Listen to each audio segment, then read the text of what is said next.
to be normal.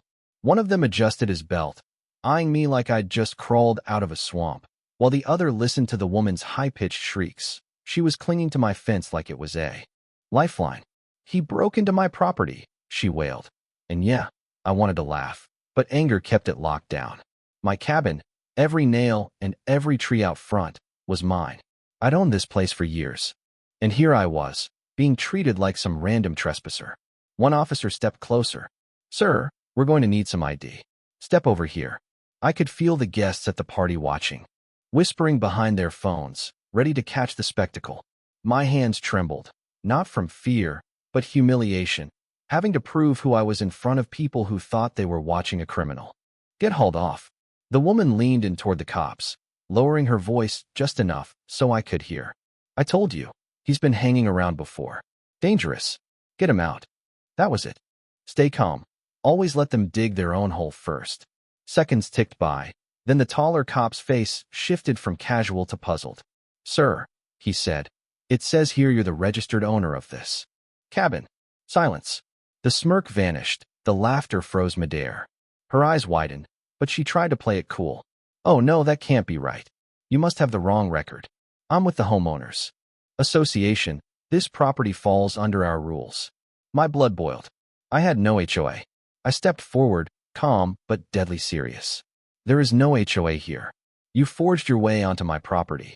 Threw parties in my house while I was gone." A few guests shuffled awkwardly. One whispered, "Wait, this isn't her place." Her face turned red, mask cracking. "Don't believe him. He's dangerous." The shorter cop raised an eyebrow. "Ma'am, he's not snooping. He's the legal owner." And then, just when her lies started to crumble, another twist dropped. The officer pulled me aside. "Low. Urgent. Sir, we found something else connected to your name. She definitely doesn't know about this." I tilted my head, curious. "Something else?" The officer nodded. "Military service. Special operations. Decorated." Her fake confidence flickered. Mouth open, her smile gone. The guests whispered louder, leaning back, afraid to be caught on the wrong side. I said nothing, letting the silence work. The cop repeated it louder. "Ma'am, you said this man is dangerous. He's dangerous to anyone breaking the law." She gripped the fence, hands shaking, chin high, clinging to victimhood. "He's lying. Probably faked it all," she shrieked. I stepped closer. "Take over, lady. This is my land. You're the one drinking my wine, throwing parties, lying to officers. You forged authority, and now you're panicking." One smug guest spoke, voice uneasy. "Wait, if this is his place, then what are we doing here?" She snapped at him. "Shut up. Don't listen." "You lied to us," one whispered. Smug man cursed.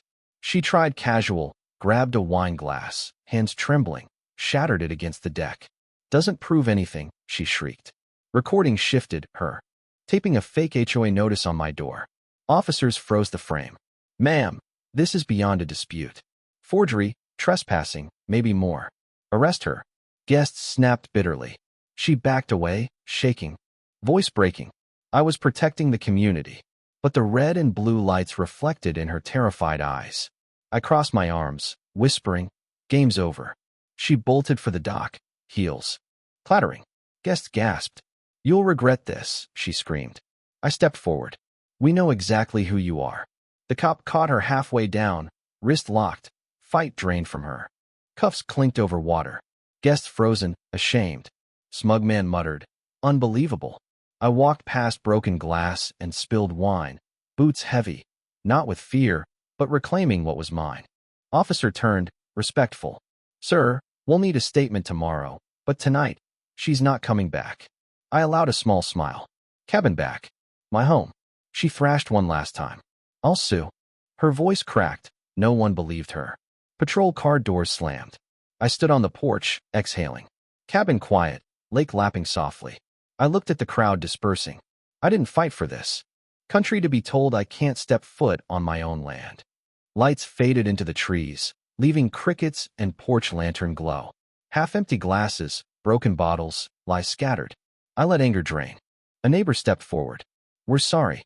We believed her." I shook my head. That's what people like her do. Talk loud, wave fake rules, hope no one questions. Truth doesn't need to shout. It just needs to be seen. She nodded, shameful, and walked off. I pushed open the cabin door. Hinges creaked like an old friend. Air smelled of pine, faint echoes of laughter not mine. Bag down. Hand along the table I built. Whispered, home finally. Out on the road. Her last screams swallowed by dark. She played queen for a week. Tonight, her kingdom crumbled. Locking the door. I knew this story would echo through whispers for years. How the fake ruler was exposed. Justice quiet. Sharp. Final. Landmine. Truth mine. And no one, no screaming, fake power Karen, could take it. From me again. The night didn't calm down immediately. Even after she was gone, the air felt thick, like everyone was holding their breath, waiting for the next move. I stepped back inside, but the tension followed me like a shadow. You know that moment when everyone suddenly realizes they've been lied to? Yeah, that happened.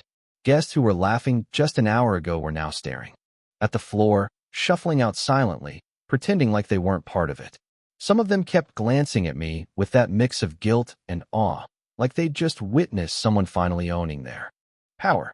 I sat at my table, still catching my breath. My hands shook, not from fear anymore, but from the adrenaline of watching a whole charade collapse in front of me. Let me back up a sec. The wildest part wasn't just exposing her lies. It was realizing how easy it is for people to get swept up in someone else's story.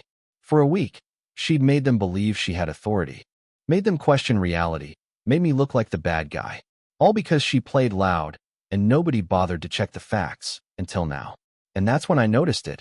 A small group of neighbors, lingering near the tree line, faces half hidden in the shadows, whispering to each other. One of them stepped forward, hesitating. We just wanted to say thanks, she said, voice low. We didn't know. I nodded, not saying much. Actions speak louder than words. The weight of what had happened still hung in the air, heavy but satisfying. There's nothing quite like seeing the truth.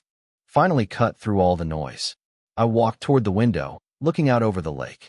The moon reflected off the water, soft and quiet. The cabin felt like it finally exhaled with me. I could almost hear the difference between fear and freedom, between pretending and reality. And yet, in the back of my mind, I knew this wasn't over. People like her don't just disappear, they fester somewhere, plotting, waiting. You don't need to fight her tonight. She'll make her own mistakes, and the law will eventually catch up.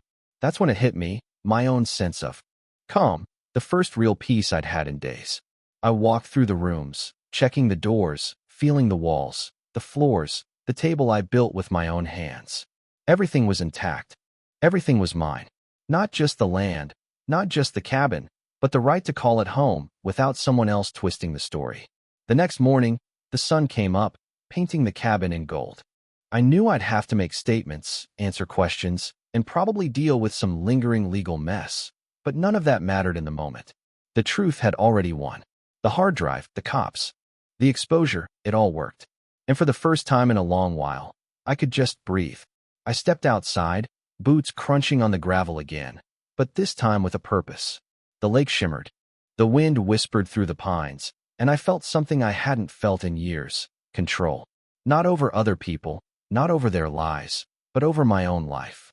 The guests, the neighbors, even the echo of her screams, they were just background noise now. And you know what? I smiled. Because sometimes justice isn't about loud declarations or dramatic speeches. Sometimes it's quiet, sharp, personal. Watching someone else's empire crumble while you stand untouched, calm, and rightful. That's the sweetest kind of victory. I locked the cabin behind me one last time, feeling the latch click like a punctuation mark at the end of a story. But as I walked down the path toward my truck, I couldn't shake the thought that this story wouldn't just end here. Stories like this echo. They spread. They make people think twice about the people around them, about who they trust, about how quickly they can be fooled. I got in my truck, started the engine, and as the tires crunched against the gravel, I glanced back once. The cabin stood there, quiet, steadfast. My cabin, my land, my peace. And somewhere out there, she was probably already plotting the next act, the next lie, but I knew something she wouldn't. No matter what she tried, the truth had a way of catching up. Always. So yeah, that was the night everything changed. The lies fell. The truth stood tall, and I finally got to reclaim what had always been mine. And as I drove off, I left a little message for anyone who might be watching or listening. Don't let people tell you. What's yours isn't yours, and never let someone else's noise drown out the truth. Because in the end, justice isn't about shouting. It's about being seen, being right, and letting the world watch it unfold.